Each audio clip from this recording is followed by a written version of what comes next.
Assalamu alaikum. Today we will discuss about the phase diagram. A phase diagram is actually a plot which show the condition of temperature and pressure. अगर हम one component system की बात करें, to component system, तो different phase diagram होगी हर system के लिए। तो अगर वन कंपोनेंट सिस्टम है तो उसके लिए आप प्रेशर और टेम्परेचर के दरमियान प्लॉट करते हैं, तो इसलिए उसको कहते हैं pressure PT diagram, pressure temperature diagram. So अब हम वन कंपोनेंट सिस्टम के लिए फेज डायग्राम ऑफ वाटर को स्टडी करते हैं। ठीक है जी। तो ये हमारे पास है वाटर की फेज डायग्राम।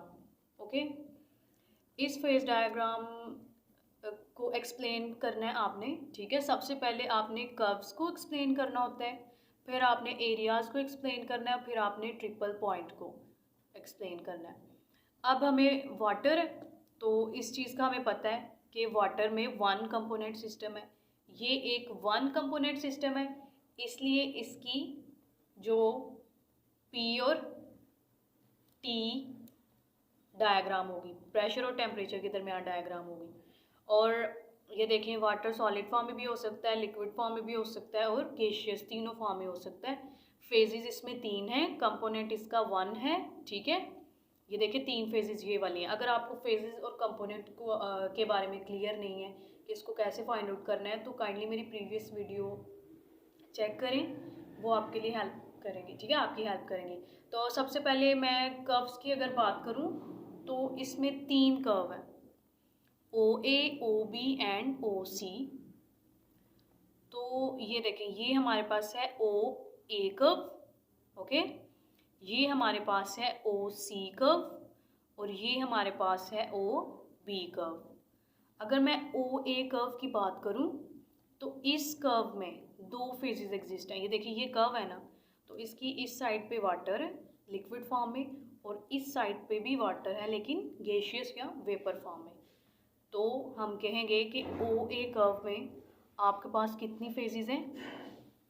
दो फेजेस हैं। ठीक है, इधर दो फेजेस हैं। अब ये जो ओ ए कर्व है ये किधर टर्मिनेट हो रही है, किधर जाके ख़त्म हो रही है? ए पॉइंट पे। और इस पॉइंट को हम नाम देते हैं क्रिटिकल पॉइंट का, क्योंकि इस पॉइंट के ऊपर सिर्फ एक फेज रह जाती है। अभी हमने बात की है कि ओ ए कर्व में दो फेजेस हैं, इस साइड पे वाटर, इस साइड पे वाटर वेपर फेज। ठीक है, लेकिन जब आप इस पॉइंट पे पहुंचेंगे ना, फिर आप इस चीज़ में डिफरेंस नहीं कर सकेंगे कि आपके पास लिक्विड वाटर है या वाटर वेपर है। तो उस टाइम मतलब दोनों नहीं एग्जिस्ट कर रही होंगी, उस टाइम सिर्फ इस क्रिटिकल पॉइंट पे एक फेज एग्जिस्ट करेगी। इसलिए इस क्रिटिकल पॉइंट पे जो टेम्परेचर है वो 374 डिग्री सेल्सियस और क्रिटिकल प्रेशर कितना है? 218। तो ये आपको वैल्यूज़ आनी चाहिए। उसके बाद इसी कर्व पे आपको बॉइलिंग पॉइंट भी मिलेगा। क्या मिलेगा आपको? Boiling point. बॉइलिंग पॉइंट क्या होता है? जब आपका वेपर प्रेशर किसके बराबर हो जाए? 1 atm के। तो यहाँ पे देखें, ये 1 atm प्रेशर है। ठीक है, ये प्रेशर एक्सिस है ना, तो ये देखें ऐसे, और इस पॉइंट पे बॉयल करना स्टार्ट हो जाएगा आपका वाटर, यानी आपका लिक्विड वाटर वेपर में चला जाएगा। और हमें पता है कि वाटर 100 डिग्री सेल्सियस पे बॉयल होता है, तो यानी आपका जो बॉइलिंग पॉइंट है वो भी कहाँ पे आएगा? इसी कर्व में। अब हम डिस्कस करते हैं ओ बी कर्व, ये ओ और बी कर्व। और एक चीज़ कि ओ ए कर्व को आप वेपराइजेशन कर्व भी कहते हैं। ठीक है, क्योंकि इसमें असल में वाटर आपका वेपर में जा रहा होता है ना, तो वेपराइजेशन या वेपर प्रेशर कर्व भी कह सकते हैं। ओ बी जो कर्व है इसको हम कहते हैं सब्लिमेशन कर्व, यहाँ पे मेंशन है, क्योंकि जो ओ बी है ना, इसकी इस साइड पे आइस है और इस साइड पे वाटर वेपर है। तो यानी आइस आपकी डायरेक्टली वेपर में जा रही है, तो ये सब्लिमेशन कर्व होगी। और इसमें भी दो फेजेस हैं, एक साइड पे आइस है और एक साइड पे वाटर वेपर है, तो इसलिए इसमें भी कितनी फेजेस होगी? दो इस कर्व में। जैसे ओ ए टर्मिनेट हो रही थी ए पॉइंट पे, इसी तरह ओ बी टर्मिनेट हो रही है बी पॉइंट पे।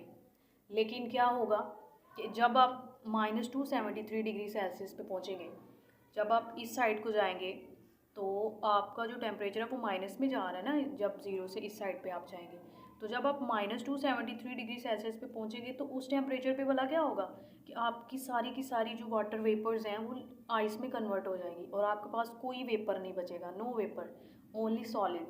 ठीक है, तो इसलिए यहाँ पे लिखा हुआ है कि -273 degree Celsius is that point where no vapour exist. अब अगर हम ओ सी कर्व की बात करें तो ओ और सी, इसमें इस साइड पे आइस है और इस साइड पे वाटर, इसमें भी फेजेस आपके पास कितनी होगी, 2 फेजेस होगी। ठीक है, तो एक चीज़ आप नोट कर रहे होंगे कि कर्व्स के अलॉन्ग हर एक में 2 2 फेजेस हैं।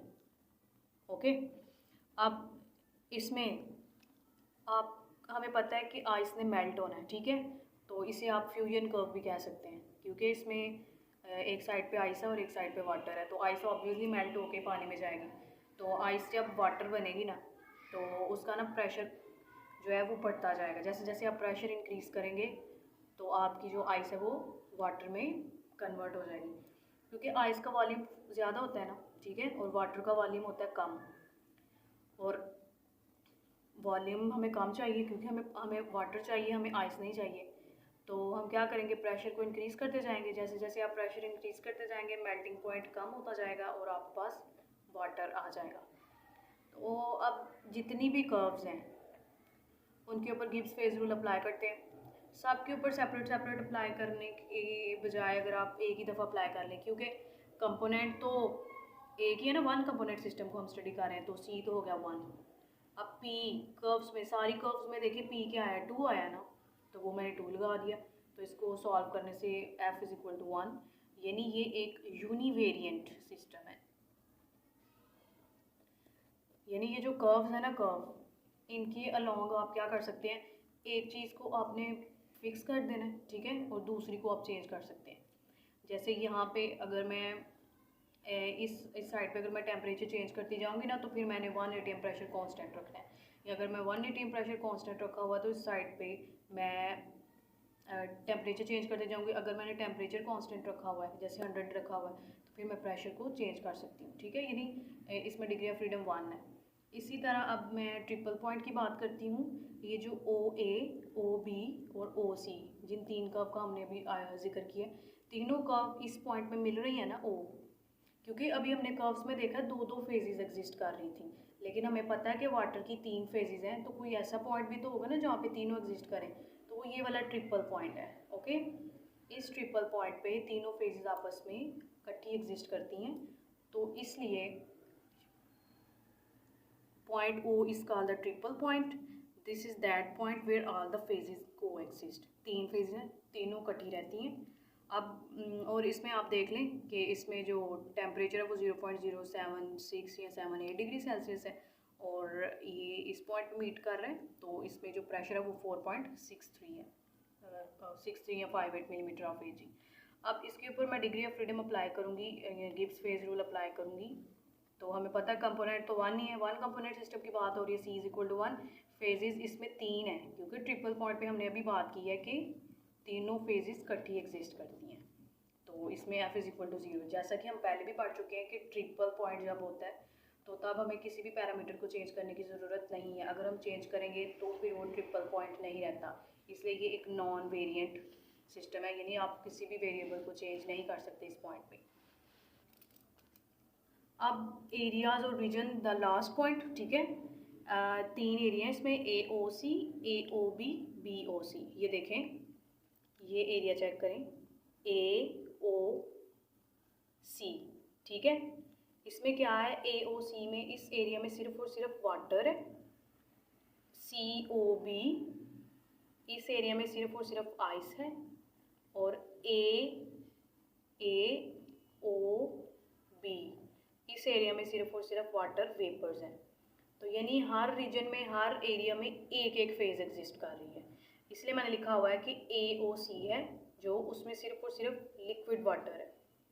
तो ये है ना ए ओ सी, इसमें सिर्फ और सिर्फ वाटर है लिक्विड फॉर्म में, तो यानी इसकी फेज होगी 1 फेज। अब मैं ए ओ बी की बात करूँ तो इसमें सिर्फ और सिर्फ वाटर वेपर फॉर्म एग्जिस्ट करेगा, तो इसकी भी फेज़ 1। बी ओ सी में सिर्फ और सिर्फ वाटर आइस फॉर्म में होगा, तो इसकी भी फेज़ 1। अब इसके ऊपर डिग्री ऑफ फ्रीडम अप्लाई करते हैं, तो F is equal to C minus P plus two, जैसा कि हमें पता है कंपोनेंट 1 है, ठीक है, और फेज़ अब इसमें 1 हो जाएगी क्योंकि फेज़ 1 जा रहे हैं ना हर एक में, तो हर एक के ऊपर आप लहदा भी इस तरह अप्लाई कर सकते हैं। तो तीनों में फेज़ 1 है तो इसलिए एक ही दफ़ा में अप्लाई कर दिए, तो इसकी डिग्री ऑफ फ्रीडम आएगी 2।